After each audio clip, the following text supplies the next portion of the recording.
Hi friends, welcome back to my channel. ഒരു പുതിയ വീഡിയോയിലേക്ക് എല്ലാവർക്കും സ്വാഗതം. ഇന്നത്തെ വീഡിയോ ചെറുപയർ മെഴുക്ക് പുരട്ടിയുടെ റെസിപ്പിയാണ്.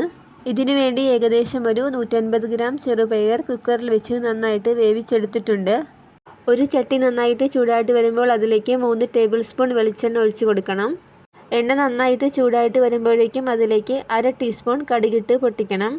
കടുകെല്ലാം പൊട്ടിക്കഴിയുമ്പോഴേക്കും അതിലേക്ക് നല്ല ഫൈനായിട്ട് ചതച്ച 2 കഷ്ണം വെളുത്തുള്ളി ചേർത്ത് കൊടുക്കണം.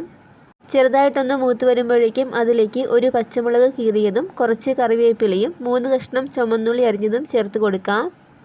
എന്നിട്ടിതൊന്ന് മൂപ്പിച്ചെടുക്കണം. നല്ല എരിവുള്ള പച്ചമുളക് ആയതുകൊണ്ടാണ് ഒരെണ്ണം മാത്രം ചേർത്തത്.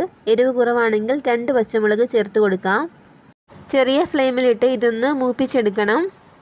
നമ്മൾ ചെറുപയർ ഉപ്പ് ചേർത്താണ് വേവിച്ചിരിക്കുന്നത്. എന്നാലും ഈ മസാലയ്ക്ക് വേണ്ടി ഒരല്പം ഉപ്പ് കൂടി ചേർത്ത് കൊടുക്കാം.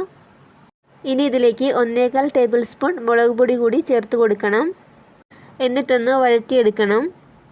മുളക് പൊടി നന്നായിട്ടൊന്ന് മൂത്ത് വരുന്ന സമയത്ത് ഇതിലേക്ക് നമ്മൾ നേരത്തെ വേവിച്ച് വെച്ചിരിക്കുന്ന ചെറുപയർ കൂടി ചേർത്ത് കൊടുക്കണം. എന്നിട്ട് ഉടഞ്ഞു പോകാതെ ഇതേപോലെ ഇളക്കി നന്നായിട്ട് മിക്സാക്കി എടുക്കണം. മസാല നന്നായിട്ട് പയറുമായിട്ട് മിക്സായി കഴിഞ്ഞാൽ ഒരല്പസമയം കൂടിയൊന്ന് ഇളക്കിയിട്ട് ഫ്ലെയിം ഓഫാക്കാം.